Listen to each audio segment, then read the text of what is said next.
Farewell fans. Welcome to another show. Welcome to another great episode. Man, look, we got Robert here today. Man, Robert, what's going on, man? How you doing today? Hey man, I'm absolutely blessed not only to be alive and healthy, but to be here with you, man, getting ready to drop some gems on the folks. Oh, most definitely. See, he already stated that he want to drop gems on y'all. So y'all better have y'all ears open. Remember what they used to say back in school? Put your thinking caps on, cause we going there. Now, before we go ahead and jump into this, I have to mention because I always get excited when I have another podcaster on the show. Like it's rare that I get to talk to other podcasters. So when I have one on the show, I got to make a big deal out of it. I got to make a big deal out of it. I cannot make that big deal. So Robert, tell them about your podcast, man. Let's talk about it. Let's tell them about your podcast. Let's put it out there. Hey man, I mean, first of all, I appreciate you giving me the opportunity to do so right here in the beginning of the show, and I also am very grateful for your excitement. You know, it's something that we lack in the world today. You know, a lot of people kind of on autopilot; they just cruising through life and they're not really alive and awake and aware. So, hearing the excitement in your voice, man, first of all, thank you because I feed off that energy, man, and it really gets me going. And it's part of what creating greatness is all about. You know. I was a person who suffered for a very long time, and it was 99% self-inflicted. You know, I was a narcissist, I was a criminal, I was an addict. You know, I was in and out of institutions for a long period of my life. I ended up doing 6 years in Bayside State Prison, and that was the final straw for me, man. At that point, I had started seeking something to better my life, and I've come across so much and so many life-changing pieces of information that I had to share. When you get to a point where you're content and you're happy and everything's going well, and after living so bad for so long and seeing others suffer in the same way, I felt an obligation to share all the information that I was gaining to improve the quality of my life in an effort to help others ease their suffering and improve the quality of their life. So that's what it is. Creating Greatness Podcast. You can find it everywhere. And we specialize in the blueprint from rock bottom to the top of the mountain. Man, that is so. Let me ask you this: when did you decide that you had a story to tell and you wanted to share that journey? Because Well, you know what? That was interesting, man, because when I first came home, I was so focused on myself. For so long, I was focused on everyone else and all these other things and the distractions in the world that I finally, at that age, said, I'm the only one that's going to save me. I'm the only one that's going to improve the quality of my life. I'm yeah, the one that's got to pick up my bootstraps and go get this thing, man. yeah, So I started at a minimum wage job. I was sweeping floors. I was working on the line in a warehouse. But what I took to that job was a different mentality. It was, I'm grateful to be alive and free and able to be compensated for my money more than $1.60 a day. So I was so grateful to be sweeping them floors and working on that line that I brought forth with it an attitude of like, my old attitude was, I'm making $10 an hour. I'm gonna do $10 an hour worth of work. okay, But my new attitude was, I'm so grateful. And also, I now represent a different version of me. This is me. This is how I perform. This is what I do. So it has to be excellent. It has to be as best as I could do. You know, any job worth doing is worth doing to the best of your ability. So with that mind frame, I ended up getting promoted like 3 times, getting raises, you know, getting health insurance. I'm on salary. I ended up with an office, a coffee machine, and a whole crew of employees, not underneath me. I don't like that terminology, but that worked with me, and I was their leader. yeah, So I'm doing this job. We're working food. I mean, I could really care less about food. You know what I mean? And I talked to one of my bosses one day and said, man, you know, I got to change careers. I got to get my story out there. I got to help people. I want to change lives. And he said to me, you can't do that right here. So I took that as a personal challenge. And what I did is I started walking the line every day, talking to my employees. Hey, how's the wife? How's the husband? How's the kids? What are you working on? Oh, I'm working on this on right here. No, no, no. What are you working on for you? What are you working on after work? And people that worked with me said, "Hey, Rob, man, this is good stuff. You should start a podcast." You know, I'm already in my 30s. I'm like, what is a podcast? But there it is, man. That's the birth of it, and it's just evolved from there. you know, I want to take the time to show appreciation.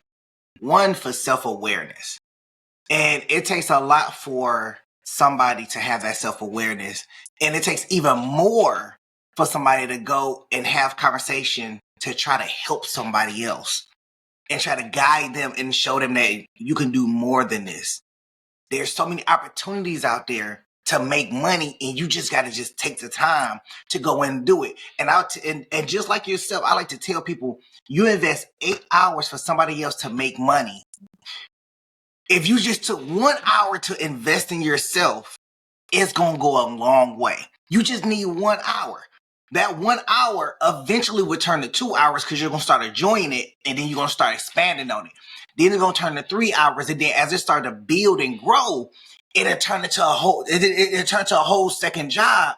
And then once you start to work that second job and manifest what it's going to be, what it's going to look like, and it start to scale up, then now you have a second career that eventually can replace the investment that you was invested to somebody else's business, making them rich. That's how I look at it. No, I mean, that is how it is. Absolutely. So I definitely want to take the time out to just show appreciation to that, because there are people out there that when you try to help them and you try to show them the way, they just like, no, that's not for me. I can't do that. So Well, a big problem with it is sometimes is that people that have gained some sort of knowledge in life, they've gained some sort of understanding. They start seeing things from different angles and different perspectives and allowing them to elevate within their lives. I'm guilty of it sometimes. We can speak to people from a point of like self-righteousness or condemning them for their behavior, their attitudes, where we have to approach a subject gently, because a lot of people, they don't want to be preached and hollered at. And, true. People get hurt by it. They feel attacked by it or offended by it. So it is a delicate sort of tightrope walk, but the desire is there. If the intention is pure, the intention is righteous, the intention is really that, you've been through all the same things and you want to see people make their way out of it, especially because what I've come to find is the answers are so simple. It's just every answer is something you don't want to hear. And that's another reason why people don't want to listen. You hit it right on the head. You hit it right on the head. So let me ask you this. Okay. Now, I know that you wear a lot of hats. Okay. You are a podcaster. You are a public speaker, homeschool dad, and husband. So you got to let me know, how do you find balance, and what have you learned from juggling all of those roles? Yeah, man. I mean, great question. And I'll take 1 second to just give you props for the questions that you came up with. I mean, normally I wouldn't even prepare for questions. I like just shooting it organic and going off the fly, but they took some thought. They were well thought out, man. So thank you so much for that. But and I could tell that you listen to my show. I go, these questions are based on things that he learned about me, that he must have listened to my show. So just taking that time to do the research, man, that shows you going the extra effort. It shows what kind of person you are. So respect. That answer to that question is something that is even bigger than it may seem. So how do I balance the many hats? And it goes back to when I was in a bad spot and I was distracted by the world and all worldly things. It was women, it was money, it was substances, it was parties, it was a good time, it was money. And those things led me to neglect everything that was truly important in my life. I didn't realize it yet. So when I got into prison and I had finally had enough, when I was facing a significant time enough to go, whoa, something's got to change. I was fortunate enough to run into a Buddhist gentleman in the library at Bayside State Prison, and he gave me all these materials that a Buddhist monastery had donated to our prison. And what this did for me was really amazing. I mean, I'm a Christian now. I believe in my Lord and Savior Jesus Christ, but I will never discount the value of other things, especially something like Buddhism, because I never would have found Jesus had I not been thinking clearly. And what that Buddhist material did was give you a very instructional blueprint on what to do. When you're at the end of your rope and you realize nothing that you've been doing is right and everything has gone wrong, and maybe you really don't know much about life, but you thought you knew it all as a young man. And now you realize you don't know anything, and someone's giving you an instructional manual on literally how to sit, how to breathe, how to deal with negative thoughts, how to deal with negative emotions, how to meditate, how to stretch the body. And it just goes on and on and on. So with those practices put into play in prison, I mean, I was in a 23-hour lock-in with 1 hour out. I had plenty of time. I prayed. I meditated. I read scripture. I read the Bible. I read Buddhist scripture. I read self improvement books and everything I get my hands on. And that meditation practice that I learned, that I still implement to this day, every day, I did it this morning, provides an instant synchronization with the harmony of the universe to where your priorities automatically fall in line. Mm. So, how do I balance all these things? It's through meditation, because meditation prioritizes to me, makes me remember what's important. What's important first, say I seek the kingdom of God above all things. Okay. Number two is family. Number three is all worldly things, and I could go from there. But as long as I keep God first and my family second, there's nothing else really that could get in my way. I take everything else through filters of thought, like what is priority now? What's in front of me now? And I use that as a time management skill to focus on the thing now and not be thinking about what's next, because there's a time for that as well. So it's meditation, prioritization, and time management is exactly how I do it. Okay. So let me ask you about the meditation. Okay. Sure. And I know some of the farewell fans will be thinking like, well, they wake up in the morning and they pray, and they do have various morning routines. And I find the meditation to be very interesting, because I used to meditate and do affirmations as well before I went into work. And those affirmations kind of helped me get through the day. Yes. When you put that positivity out there, it helps you get through the day, and it kind of weeds out some of the negatives. So, just for a little bit, can you just kind of tell us, like, when you're meditating, what is the meditative mind state? How do you get into meditating? And what were some of your first struggles with meditating? Because it takes time to develop that quiet in your brain. Like Alan Watts, I listen to a lot of his info, a lot of the stuff that he put on the internet. Some of his lectures, I listen to his lectures, and it was one about this podcast. It was one about meditation, and quieting the brain. Mm. And it's very difficult to quiet the brain. Like, it takes concentration. It takes time to kind of just silence that voice that's inside of your head. I've tried it plenty of time, because your mind is something makes you could be in your room meditating, car drive by. You like, Mhm. your mind may go, dang, what kind of car was that? Or where they going? Or how, like, they was driving fast through the neighborhood. Or you go to, man, I gotta go do grocery day. My whole list that has to get there. Like, our mind is just moving. So meditation, it does help just quieten that brain, but it takes time to be able to meditate for 5-10 minutes with a still mind. Yeah, man. I mean, thank you again for asking this question, because you're giving me an opportunity to really explain things that I'm passionate about, man. Yeah. I do a lot of podcasts, and I don't always have this opportunity. A lot of people ask me the same old stuff, and I try to be unique and special for every episode. But when someone's actually asking me intelligent questions, that things that I'm passionate about, which is certainly meditation, it literally fixed my life. I thank you for asking the question and giving this opportunity.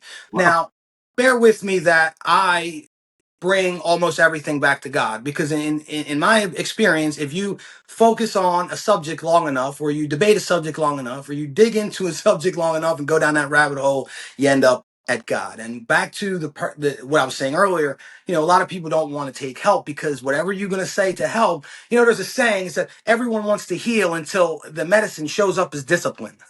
yes. And that's what it is, man. It's self-control, it's discipline, and it's usually having to quit something that you love, have to stop doing something that you love to do, and all these different things. And those are the habits, the things that we need to shave out of our lives to trim down and become who we want to be.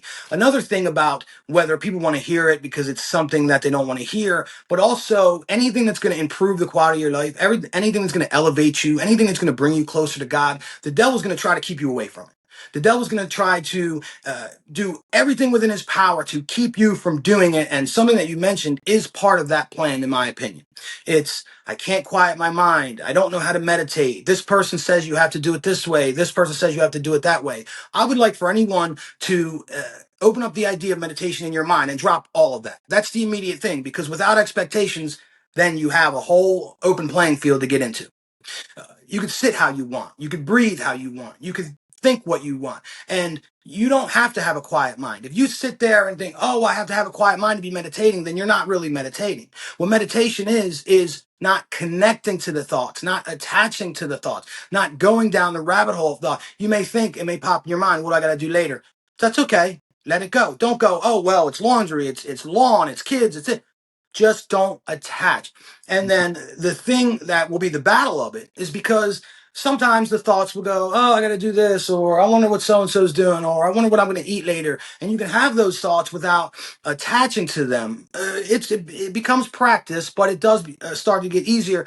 Like in my opinion, I use it like a dating app. Like, no, that thought's no good. That thought's no good. That thought's no good. This one over here, I'll attach energy to that because it's beneficial to me, myself, and the world at large. But also during meditation, for the most important people to meditate are people that have been through trauma, people that went through hard times in their life, people that seen just awful and ugly things. And what a lot of times during meditation, the devil will like to bring these things up. He'll like to put them in your mind. He'll like to flash them. He'll like to make you uncomfortable. He'll want to make you run away and go find a distraction, whether that distraction is TV, whether it's food, whether it's company. But through solitude and meditation, you can effectively fight your demons and defeat them. And when you defeat them, you'll have that quiet mind that we're talking about. But don't give up. Don't run away. You're going to be uncomfortable. It's going to happen. But it is the battle that we all must wage to reach the light. I agree. I agree. That, yeah. When the part, I like the analogy that you made where it said that you said you treat the thoughts like a dating app. You just Right. swipe left, swipe right, swipe left. I like that analogy. That's really powerful, man. And then I know that people that are religious, and I know that people they pray, but I will also say that if you incorporate meditation, I think that goes a long way as well. And meditation is kind of included in different sectors. But meditation is a good way to just quiet the mind and just kind of, I don't know, it helps find peace. In my opinion, when I was doing it, it helps find peace. And sometimes I go back to it, when I feel a disturbance, in my spirit, when I feel a disturbance in my soul, when I'm just like, man, it's just a lot going on. And then I just got to just go back inside, just kind of retain that peace and kind of center myself. So let me ask you this next question. So in regards to parenting, what was the turning point for you to become a more intentional parent? And how did it reshape your relationship with your kids? Oh, man. Another great question. I'd like to start out with, first of all, a lot of people don't have kids because they say, I'm not ready. I'm not ready. I'm not ready. I'm not ready. I'm not ready. It took me a long time to have children because I constantly thought that. I just go, I'm not ready. I'm not a good person. I'm not a good dad. I'm not going to be a good dad. The fact of the matter is, in my opinion, there are some generalizations where you may be an okay father in the beginning, but you're never ready and you're not dad of the year. You're going to learn lessons, man. You're going to learn lessons and you're going to make mistakes. Yeah. And I think that's the most important thing, is to be open and honest with your children and be able to apologize. That's something I've done, especially to my oldest son. My oldest son's 8 years old. My next son's 6, and my other son's 4. And my 4-year-old got a better dad than the 8-year-old, and my 6-year-old got a better dad than the 8-year-old. When my 8-year-old was born, we were poor, Mm-hmm. we were, I wouldn't say poverty, like we had jobs, but things were a lot different. Yeah. We were in a tiny little place and tiny little yard, and mom and dad were always off running around.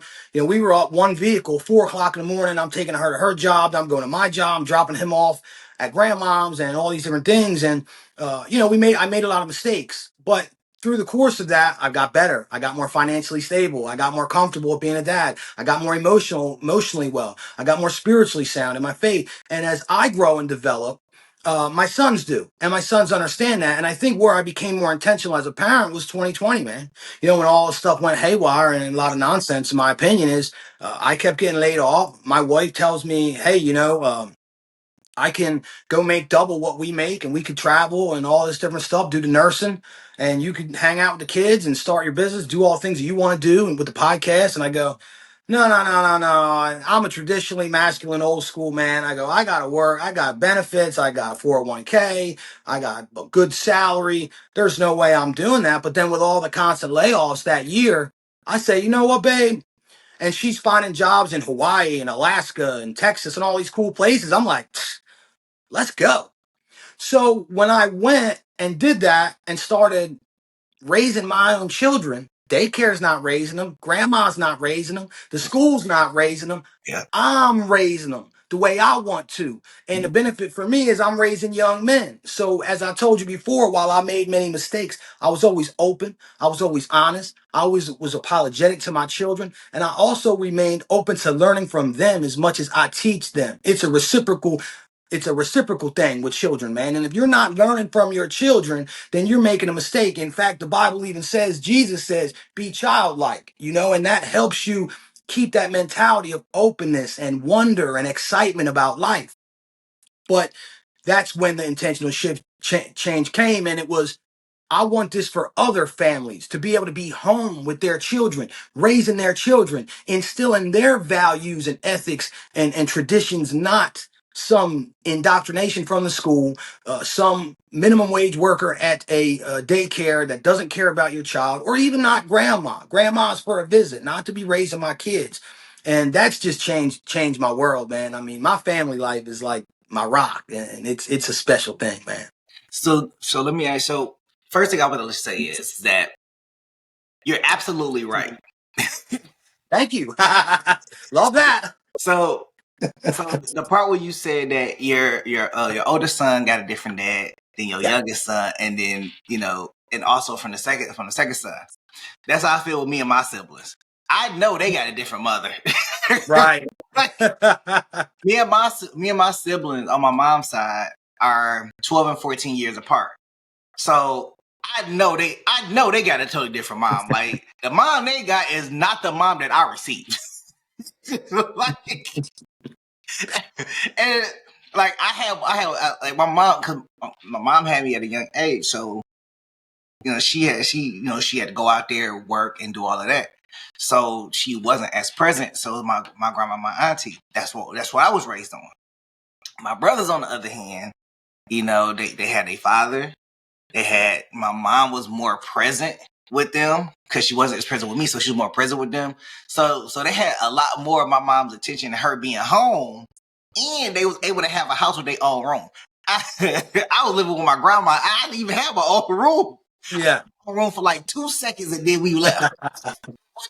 What is this? Ain't you easier on them? Like they're like, Yeah. and they be like, "You the favorite." I'm like, "How am I the favorite?" Not the favorite. So let me ask you this: so when you made that change, did you notice a shift in your children's personality as you became more present in their life? Because you can kind of tell from when they go to school, they pick up certain habits. When they go to relatives' houses, they pick up certain habits, certain languages. They have certain mannerisms because they're copying and adapting. Because we know kids kind of learn from each other, so they kind of adapt and learn from what other kids do. So because you've been more intentional and involved in their life, what was the shift like in their personalities or mannerisms? Well, I was fortunate that we took this journey pretty early. I mean, it's been 3 or 4 years now. Like my 8-year-old was like 4, and the rest of my kids were even younger. So there wasn't that much in the way of like indoctrination or learned behaviors from anyone other than like their families. Like even in daycare, they weren't really there a lot because me and my wife tried to juggle our shifts as best we could, and then we also had help from mom. So we tried to keep them with family as much as possible. But now it's just that I get to do two things. This is my most two important things as a father. It's A, be the guy that I needed. That's number one. Okay. Be the guy that I wish I had. And number two, teach them the things that I learned late, teach them early. So my son at 8 years old knows about physical fitness. He does push-ups and squats every day. He knows about meditation. He doesn't do it every day, but he has done it. He can sit still for 10 minutes. Most 8-year-olds cannot sit still for 10 minutes. That's a They fact. know about yoga. They've done yoga. They know about nature. They know about how to grow food. They know how to fish. They know how to earn money. They have chores that are expected of them because they live here, but they have when they go above and beyond, they know that they will get compensated. Not only do they know they'll get compensated in the proportion of the effort that they put in.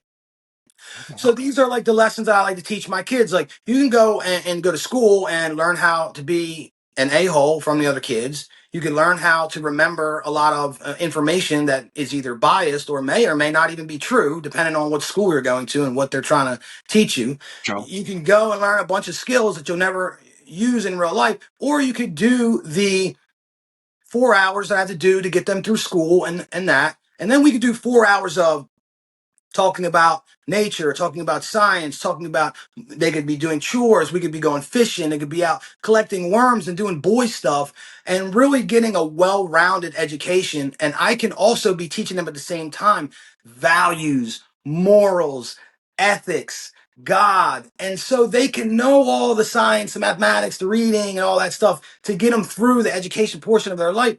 But if that all fails, my kids are going to know how to get it, man. They know how to feed themselves. They know how to get water. They know how to get money. They have skills. They're also kind, they're loving, and they're strong. So that's the best part of it, man. It's like I can not making mini me's. I don't want my children to be me. I Fact. want them to be them. But I want them to do it in a kind, loving, strong, and God fearing way. And also with the life skills to manage their life no matter what happens. And that's the main thing that you get when you get to spend that time with your kids. You also get to pull your hair out a little bit more. So I'm glad you brought. I'm glad you stated all of that, and the reason why, because I have a follow up question for you. Sure. So when you're building in these lesson plans, and because we know that you're not learning none of this stuff in school, you're not learning how to fish, you're not learning about economics, really, you're not learning about supply and demand. You're definitely not learning about religion because there's a melting pot of religions in the classroom. So, because and the reason why I'm asking this question because I want the audience to understand that it takes time and work to kind of build out these lesson plans, right? Like it's not like you're being handed a curriculum, you're being handed a syllabus, and they're saying, "Hey, here you go. This is what you're going to work on for the year." You're planning this stuff out. I don't know if it's by week or anything like that. But what effort and time does it take to build out these lesson plans? In this day and all these lessons for your kids, like because it takes a tremendous work, and I have to recognize it because I know it's not easy. Well, it goes back to something that I wanted to talk about. So once again, thank you for the amazing question. Um, I used to get frustrated with it quite a bit because I have a podcast. I would like it to be successful. I have 2 different YouTube channels. I would like them to be successful. I Yeah. have a small business. I would like it to be successful. With me being a different role as the man of the family, I have much ambition in life to be able to uh, be somebody. I think we all want to be somebody in the world Mhm. and have some sort of recognition or validation. Whether we should have that or not is a whole different debate, but I have that. So I've able to find a lot more balance with it. And this is how I did it. Because I start realizing, I start hearing stories of like rich millionaires and CEOs of companies and all, and they would be the man out there in the world. Everyone's calling them. Everyone wants attention. They got, 5-star hotels and fancy restaurants and women and money and all these different things. But they go home and their kids don't know who they are. Mhm. Their wife don't pay them no mind. I don't want to be the CEO out there in the world, big man in the world, if I'm not a big man in my house. Yeah. So it became to me like when I go out and I come home, I could be gone for 30 minutes. When I walk in the house, my kids run. Daddy, daddy, daddy. I'm the man of my house. I'm a CEO of mine. I'm loved in my household. But in that CEO world, you could be loved as soon as it all fall down. Guess what? You ain't loved. I Yeah. can have everything taken away from me. My family's still gonna love me. My family's gonna lift me up. You know what I mean? So that's how another way that I prioritize my workload. So it's like now I'm not like, oh, podcast, YouTube, business, then kids. No, it's kids, My biggest project, my most important project, the project that's gonna outlast me and be here when I'm gone is them, man. And what does the world need right now? In my opinion, as far as men are concerned, they need strong men. They need masculine men. They need chivalrous men, righteous men that will do the right thing even when nobody's looking. And so that's the things that I instill in my kids. But as far as the work lessons, there's a certain portion of it that is dictated by the school and the state. So that part's easy. Math, English, things of that nature. So then I take it from there and I do gym class. We do gym every day with it outside. It's not crazy because my kids are young. Couple jumping jacks, couple push up, couple sit ups, do whatever, squats, something like that. I got a pool out back. I'm blessed, so we do a lot of swimming. But Okay. then I have 3 gardens outside on each wall, so it's maintaining that. It's tomatoes, it's cucumbers, it's melons, it's basil, it's herbs, it's spices. So every day we're learning about all those different things, as well as all the insects that are around, which ones are beneficial to the garden, which ones are not, things of that nature. So now we got gym covered. We got some extra science covered. We got if my sons wake up early enough, they get in here with me in the Bible and the prayer and the meditation. We got religious study. You know what I mean? So a lot of it happens organically, but Okay. if it doesn't, I'll make it a point. Like even if I have to use an outside source, like, hey, okay, we did some nature, we did the regular stuff in school. Let's hop on YouTube. What do you want to learn today, son? You want to learn how to build something? You want to learn how to get something, cook something, bake something? And that's another thing. Like my wife steady teaching them in the kitchen. So it's just an amazing thing to be able to put all those things together, man, and then think like one day, like, what are they going to be able to accomplish, man? You know, I know it's going to be a lot more than me. So thinking about that, what would you say is the most underrated lesson you learned from homeschooling your boys that traditional school may overlook? Oh yeah, I was looking because there's a couple questions like that, but yeah, I mean, number one is just the life skills that are going to help them succeed in the world. You know, I mean, you see some of the smartest people and some of the richest people still suffering within themselves. You know, in their soul, in their spirit. You know, not feeling like a complete whole human being. So, first of all, it's spiritual soundness that they always got that rock, that faith. You know, second, it's emotional stability. So they know that they're loved. They know that they're worthy. They're never going to go out into the world and be lacking love or lacking something within them that's going to make them reach out into a toxic relationship, whether it's a friendship or a partner. You know what I mean? It's finances. You know, we have chores that are expectations. They're non-negotiable. You don't get compensated for that. You live here, make your bed, brush your teeth, you know, clean up after yourself. When you're done eating, wipe off your dish, things like that. That's all expected. That's all done. You don't get paid for that. You live here. You have a responsibility. But when they want to go above and beyond, like my son just today helped me out in the yard with the grass and lining up the sidewalk. Like now I'm gonna pay him for that. You know what I mean? So now it's finances. So it's spiritual soundness, emotional stability, financial wellness, and physical readiness. You know, I mean, strength, not only in muscles, but also in the mind. It's like I like to teach my kids when we face adversity or when they face difficulties or even when they get hurt to some degree. It's like, okay, take some breaths. Let's take care of this to be strong of mind. And putting that all together, man, I think no matter where they go or what they do, they'll be able to succeed. And that's the things I focus on the most. I like what you said there because, and again, school is lacking a lot of the basic, life skills. And when I look at it like this: when you send your kids to school, you still got to teach them at home. But then it feels like you're doing the work because you got to take their homework, do their homework, and then show them life skills. But they already drained from school, so then you don't have the time, and you're already drained from work. So it's not that you're missing out on the connection, but you got to do extra work in order to get them to understand like this is how life is. These are some life skills. You got to do this, but they're already irritated and drained Yeah. from And school. you are from work, you know? Yes. Yeah. So having that, let's just say like having that 16 hours of time, because we sleep we're supposed to sleep for 8 hours. Okay. So but even if we pushed it to like 19, if we pushed it to like 18, we got those 16 to 18 hours that you're spending from the time you wake up to the time that you go to sleep, and all those lessons, like that's a lot of life lessons that's being compounded in a small in more time that you have than if you was to do it with just 8 hours of additional of woke time that you had left. Like that's a lot of lessons. So and Pharaoh fans, I need y'all to really understand, like, because y'all may hear it and y'all may see it on TikTok, y'all may see it on Instagram, but you really don't understand the work that really goes into like homeschooling and and being um that first point of contact from sun up to sundown. Like it's work, and I have to show appreciation for it. I really have to show appreciation for it because it's not easy. So I know you had at one point in time. Can you tell me what sparked your journey? Because I know I've seen this. What sparked your journey towards rebuilding trust in your marriage? I know it was something that had came up. Yeah.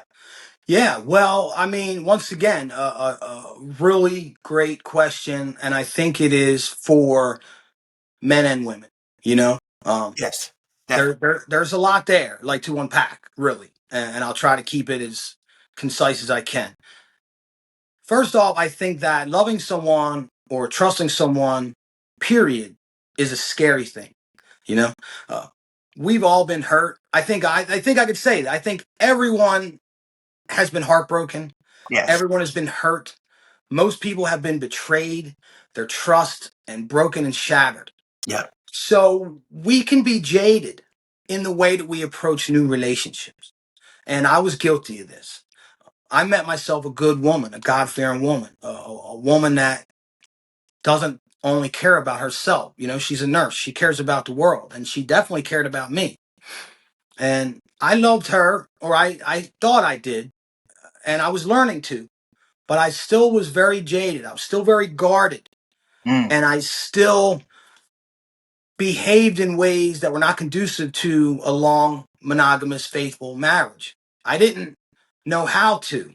I never was in a healthy relationship before.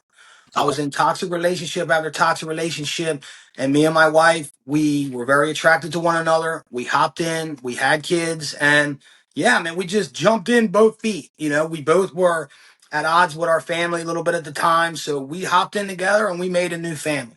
Okay. And we experienced a lot of trouble on both sides of the fence. We were living together quick, we had kids quick, and a lot of growing pains on both sides. But I was the most guilty of it. And it goes so deep. If you really love and respect and cherish someone, it goes so deep, man.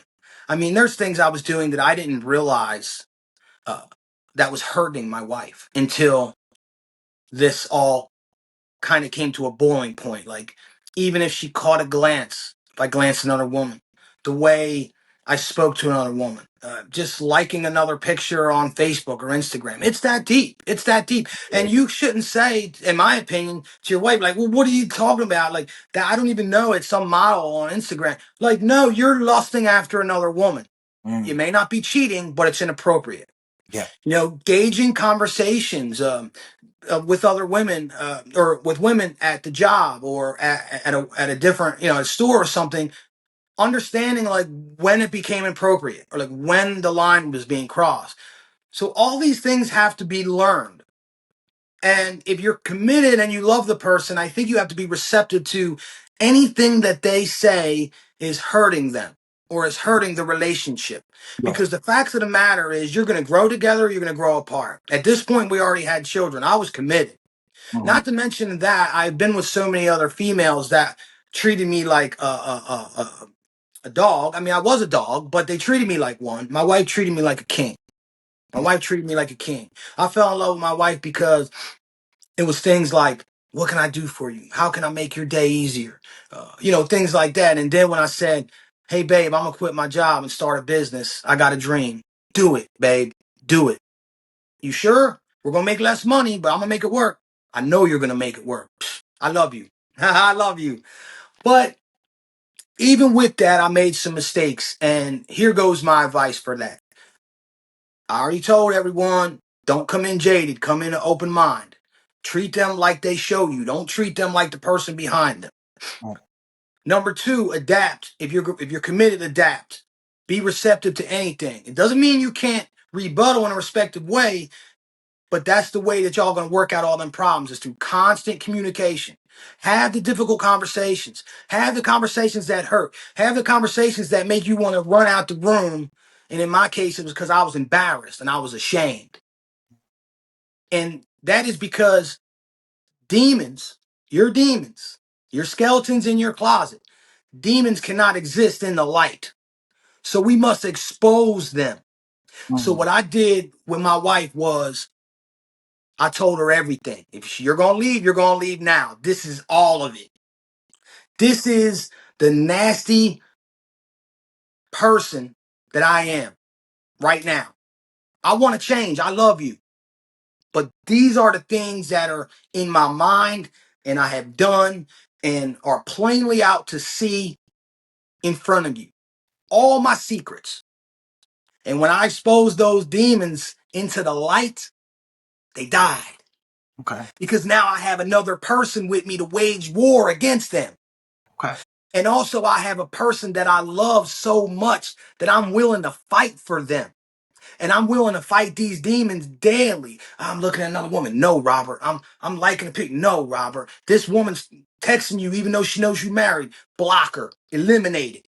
And I'm now fighting these demons, but I got a partner to fight with, man. I don't have to rely on my own willpower. I could draw on my faith in God, and I could draw on that power from that good woman that I got. And so how did I repair the relationship? Two things. Number one, expose. Well, that's three things then. Expose all your demons, put all your secrets. We combined bank accounts. There was no longer nothing that wasn't in it, fully light. And what it did was open up a situation where now me and my wife have no secrets. We have no nothing. We talk about everything, and our relationship has done nothing but grow and get better. And I love that woman more now today than I did yesterday. And that's factual. And it's because of these things. I exposed all my demons to her. She still loves me. She still loved me, man. She's seen all the nastiness and everything within me, and she still loved me, man. That's a powerful thing. Yeah. So because of that power, and now I had that fight with her and God in my corner to expose all these demons and eradicate them. Now the change behavior becomes the apology. You could say I'm sorry. You could say I'm sorry. You could say I'm sorry, but it's hollow. It's empty. Changed behavior is the true apology. So now if your woman sin, he had put it all out on the table and I gave him this one last chance. Now his behavior has changed. If a person changes their behavior for you, they love you. I'm going to tell you that. Friend, sibling, mother, father, wife, husband. If someone's willing to take a deep look at themselves, their ways, and change them, it's hard to change. If a person's willing to do that, then they love you. So my changed behavior, and then to take a step further, is one of the highest forms of love, in my opinion. It was something that drew me to her, and now I was able to reciprocate because when I seen that she still loved me through all my demons, the things that I hated myself for, that I thought God hated me for, but this woman still loved me, man. It was like mind blowing. Now I love her more because she stuck with me through it all. I can't even believe how much I love this woman. Consideration. Consideration is one of the highest forms of love in my mind. It's because when you consider another human being, their feelings and how they feel about it, their emotions and the love of them in everything that you do, that will be the building block of a successful relationship for years to come. And it is the single most important factor in my mind of increasing that love. You know, good couples in 80, 90 years old say, well, we love each other more each throughout the years. It's because of consideration. When everything you do is grounded in consideration for that other person, well, how's she going to feel about it? Or how can I make her day easier? Or what would make her light up and smile? You know, when you have this consideration, it opens up a whole new world of love. And when it's reciprocated, I don't feel like there's no way that y'all can't love each other more and more throughout the years when you're in a world that beats you down, Right. tears at you. And then you have that. But in your house, you have someone that loves you in all you do and considers your feelings, your emotions, your health, your well-being. in everything that they do, every small, simple act. So that's how I do it. Number one, I exposed it. Number two, I changed my behavior. And number three, I came in with all consideration due to that woman in everything that I do. So, man, you gave me a lot to unpack there. I'm sorry, brother. No. You good. You good. You good. So one of the things that I'm definitely going to jump into is change, and we know that change is one of the most difficult things to do because it is a conscious effort to change. And you're right. If you are in a relationship and you're willing to change, and I think it's two parts to that. One, the person is going to be willing to change, as you have stated. Two, the other person have to be receptive and patient of that change, because change doesn't happen overnight. Change is a very delicate process that takes a conscious effort on a person that's willing to change and to be acceptance of that change. And the other party has to be patient to watch as that person changes over time. And I've been in situations where, if I'm vocalizing something that I don't like, and, I'm asking the person, like, look, I don't like that you do that. If you're telling somebody that you don't like it and they're not receptive to they're not receptive to what you're asking them, and they're not willing to change that little part, there's things to consider there, and a in-depth conversation needs to happen. Especially if you're telling them, I don't like when you do this. I don't like when you do that. Because as you have stated, consideration. Is this person considering how I feel? Because I am telling them I don't like when you do that. Why do you keep doing that? It bothers me. Or, I just don't like it. A lot of consideration has to come into, like, okay, well, what is this? What does this mean for the relationship? If the person doesn't consider how I feel, maybe they don't care for me as much as I thought they did. And it's a real conversation that you got to have with yourself. Like, if just like you said, you expose your demons. If I show you what my demons are, if I tell you what's in this closet and some of the things that may be holding me back from being in this relationship 100%, are you willing to listen? Are you willing to accept? And are you willing to assist as we go forward and help battle these demons going forward, so we can build a better relationship? But these demons, these skeletons, is holding me back. Maybe it's because of past relationships. Maybe it's because of different trauma that I received from being at home, growing up. There's a lot of things that's there in the past that is kind of hurting me right now. Maybe I did come in with an open mind, open heart, and open arms, but now I'm kind of just like, okay, I'm getting nervous. The defense mechanisms are starting to kick in. I need your help to get past these defense mechanisms. I need reassurance. Again, and this is a conversation on both sides, men and women. So you take heed into that thought, and it's a real conversation that you got to have with yourself. It's a real conversation that you got to bring to your partner. And from those conversations, you have to really understand where you want to go in this relationship. Does this person have your not only have your back, but have your best benefit at hand? And Robert, let's be honest. On either side of the board, I'm not gonna say it's rare, but it takes consideration, it takes understanding, it takes vision, it takes trust for your partner to say, you know what, yes, you can quit your job and start your business. I'm going to hold it down. Especially in whatever economy that we're in, because depending on the money you make, depending on where you live, it can be difficult going down to one income and lifestyle change until you can get back to that. That tests a relationship 100%. So I say all that because, to really look at it, like, you got to have that real conversation with yourself, and then have that conversation with the partner. Say, hey, this is everything that's going on inside my head. I need to know where you stand. I need to understand where we stand. And that reassurance builds such bigger, tighter, long-lasting bonds. And I think once we move away from those conversations and communication, that's when those bonds start to break. Yeah, and I think it's two red flags. I think if the person is unwilling to if you expose some things that are holding you back, or some reservations, or some things that are stopping you from being all in, and they are dismissive, or they are not, they're not receiving the information, then it's a red flag. And maybe, you need to reevaluate. And at the same time, if you're telling something bothers you, and they're not open to even, it's not even just like change. It's like, are you even open to the idea that this is bothering me? So you would even take a look at your behavior, because before you change, you have to look at it yourself. If something's bothersome to someone else, it doesn't always mean it's bothersome to you. But if something's bothersome to your partner, then it creates disharmony in the relationship, and disharmony is no good. So if the person's unwilling to change, or even open to the possibility of change, then it's a red flag. And I'm just like,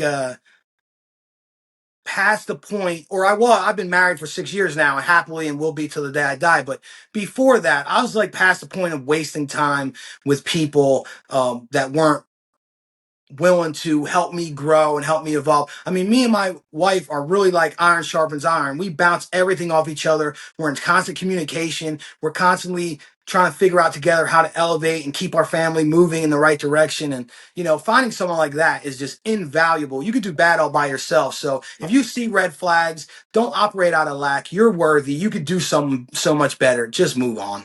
I agree, Robert. So let me ask one last question I have for you, man. Is there one piece of advice, anything we had talked about, that you want to pass along to the Farewell fans? Well, I think two things, one revolving around children, and one revolving around self. But really, actually, it can originate just to the one. Heal yourself first. Focus on you. If you're having problems with relationships, whether it be your children, whether it be your spouse, whether it be your parents, or your siblings, or even coworkers and friends, it's counterproductive to focus on them.